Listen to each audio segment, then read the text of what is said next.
from the bush in the bushes again. We're in the great north woods of Maine today. I'll be out here for 3 days. And here's the first find that I found so far. And it's Inonotus obliquus, also known as chaga. And that's what it looks like. You can see the inner parts is like a gold color. And on the outside it looks burnt. There's some older stuff. Looks like someone cut it off here at some point.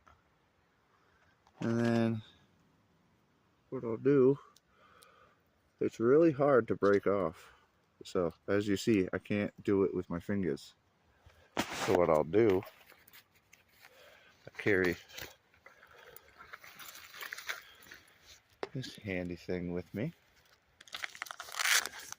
And I use this for the harder polypores and chaga.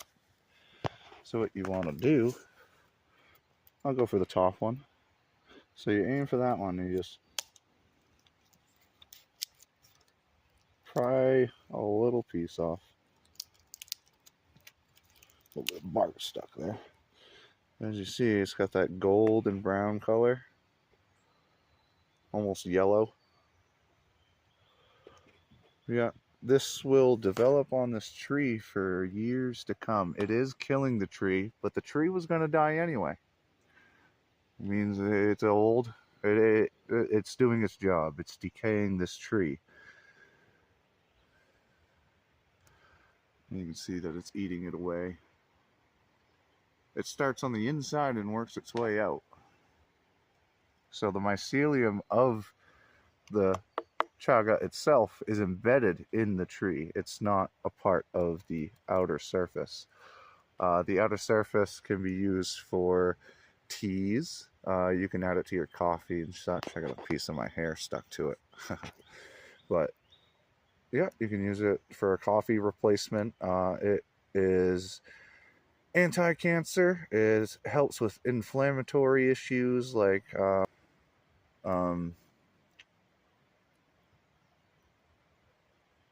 arthritis. Yeah, it helps with arthritis. Yeah, and I actually had a customer at my store, not my store I work at, that came in and told me that he had stage 2 prostate cancer. And oh, that went out. But I gave him some chaga and some turkey tail, and he came back about 3 months later and said 98% remission. He had no chemo, none of that. All he did was just do what I told him and add chaga and turkey tail to his coffee in the morning. And 3 months later, he was cured of cancer without any chemotherapy involved. So it's a miracle that this stuff does what it does. So keep your eye out for it. It is kind of, sometimes it can be really high and you can't really get to it. Way up there, and you want it, but you ain't never getting it. Until the tree falls eventually, then you can come back and get it. But yeah, Inonotus obliquus, also known as chaga. Another thing that I forgot to mention about the chaga mushroom. Well, it's not even technically a mushroom. It's a fungi. But the chaga fungi can also be used as a fire starter. You can find a nice dry piece and take your knife and kind of carve a little hole into it to get the dust off of it. You know, powderizes it. And then you can just flick your lighter or flint and steel on it and it'll light almost immediately. It'll turn into a little cherry and then start traveling amongst the other pieces of chaga. Natives back in the old days used to have a sacred fire, and they would carry that sacred fire as they're migrating with the animals of the area. And how they did it was that, like, the sacred fire would stay lit, and people always wonder how did they keep that one fire going so long. And it was the chaga mushroom. They would cut a deep hole into it and then pull out one of the cherries of the sacred fire the night before they get ready to leave, and they drop that cherry down in the chaga, down in the hole of it, and they put a rock over it. And someone is their job is to carry that and make sure it stays lit. Every now and then they open it and would blow into it just to keep that cherry going. But the cherry gets the chaga going on the inside, and then when you get to your next place where you're setting up your next village, camp, whatever, you just toss that in your fire with your kindling and it'll light itself up, you know. So it's very useful medicinally and, you know, in survival. So it's good to know. So the next mushroom that I've found, it's a very common one. It's another hard mushroom that I would have to use my hatchet or machete, something big and heavy, to cut it off. But it is Fomitopsis monesiae. It is the northeastern version of the Fomitopsis, the red-belted polypore. This is what it looks like. You can blatantly see that where it gets its name from. The red belt along the outer edge. It's not necessarily red. Sometimes it can be closer to red, but usually it's like this off brown, almost orangey color. There's a couple more down there, little ones. But yeah, they last year I came and saw this tree, and I noticed the little babies growing on it, and they were little white balls, and they had a little bit of a orange tint to the base of them. Originally I thought it might have been reishi, but now seeing this, I know 100% that it's not. It's Fomitopsis monesiae. It does have some medicinal benefits. You can make teas out of it. They are very hard, like very hard. So when you're trying to make the tea with them, they're difficult to turn into the powder to make the tea with. It's best to do it fresh. As soon as you pull it off the tree, get back to camp, start grinding it up, like cutting it into pieces and whatnot. But if you let it dry out, it becomes so hard that a lot of people will use it for art. They will wood burn on the bottom side of it, little art stuff and cool designs, artworks, deer in the woods, and like they can sell for pretty high prices. And it's the art itself on it that you're buying, really. It's not the mushroom itself that's worth a lot. Those are very common, and I'm probably going to see plenty of those on this trip. Yeah, Fomitopsis monesiae, also known as red-belted polypore. So this one's not a mushroom. Well, it's really pretty. Oh, there we go. This is a lady slipper. Let me get down more. There we go. So the lady slipper is a flower. It's a pretty rare flower, and it's called the lady slipper. Well, I mean, you can see why. Yeah, they're pretty rare. Here's one here, and it looks like either somebody cut it or they might have just, rotted off and fell. But they're interesting looking, you could say the least. Yeah, lady slippers have an interesting anatomy. And like I said,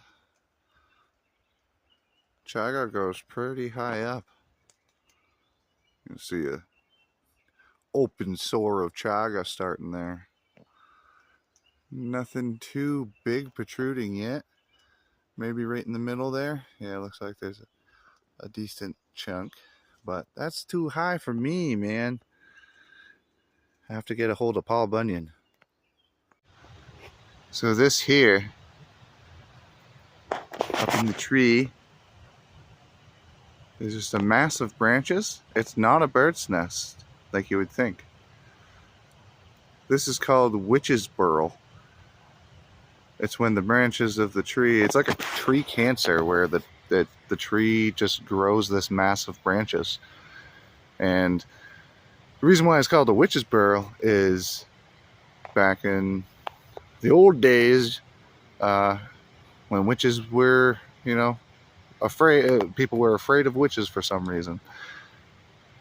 They would see this in the woods and see it as a sign that there's witches in the woods, so they don't go in the woods when they see one of these. Wonder why. It is creepy looking. Another thing about witch's burrow is it would be cut down and used as a broom. I mean, look at it. Why wouldn't you use it as a broom? So this one's not a mushroom either, but it's a lichen. It looks like a green beard, and it's all floofy. Pull off a little piece. So this stuff is called usnea. I think it's called usnea. I think this stuff is like a remedy for like skin ailments like eczema, psoriasis, and even poison ivy, and I hear even herpes. So this could lead to the cure to herpes. Number 2 of out in the woods. Earlier I found some. I have some. There's some slugs getting at them, but so Pleurotus species, also known as oysters. Yep. I harvested some earlier, so I'm going to harvest these ones as well. These are edible. Found some more. These are Cereoporus squamosus, also known as pheasantback, because it kind of looks like, the back of a pheasant. So these big pieces, usually they're too tough to really eat, but whereas it is kind of moist right now, I might still be able to eat those. Yeah. I'm going to leave some of them, but I am going to harvest some more. But there's some more right there. See if there's any more growing. Yep, there's another one there. Yeah. Cereoporus squamosus. Pheasantback dryad saddle is another nickname for it. Yeah, I'm going to take some of these. These are huge. Yeah, I'm going to take the smaller ones. Probably these ones. Yep. Cereoporus squamosus. So some people say that finding mushrooms is kind of hard, but it's really not. You just got to look. For instance, the trail is right there. Not very far off the trail. And there's something right here. Oh, something growing. Looks like it might be Tramates something. Not necessarily various color, which would be turkey tail. It's kind of hard to tell yet where it's so young. But yeah, I saw that just from walking across. And then I noticed this little piece. Something that looks familiar. Little piece right there.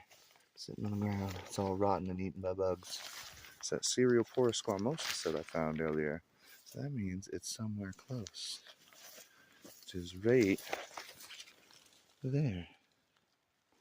So the dryad saddle, pheasantback, Cereoporus squamosus. It's also known as pig snout because of, you can't really tell because it's so small and dirty because of all the bugs that have been eating it.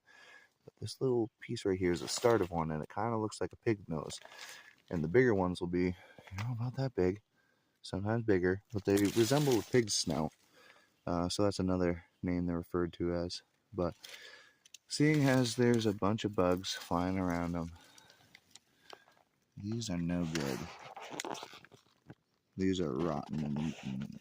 They have, well, they're good for the ecosystem, not for use of myself anyway. But it's an odd thing about these is apparently they taste like watermelon. I have not tried them yet, but I cut off a piece of the more fresh ones over there that I found, and I'm going to try it later tonight. So hopefully that wasn't false about them tasting like watermelon. It's more, I heard it's more of the rind than the actual watery part, the red part of the watermelon. It's like the inner greenish white part. Uh, People will cut the edges or only the small ones because it's easier to chew. Once they get bigger, it's really tough.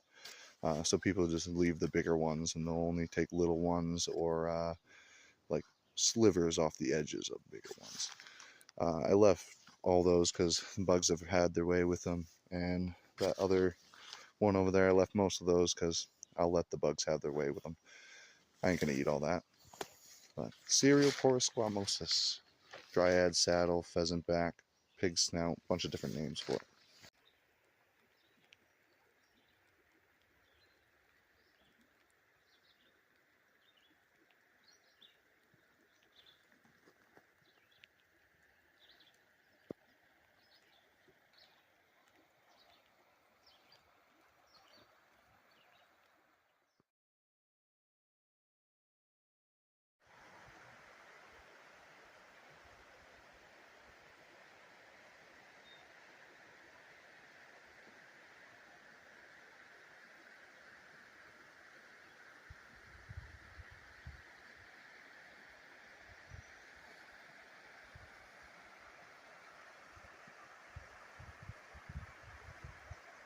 You're not in the woods until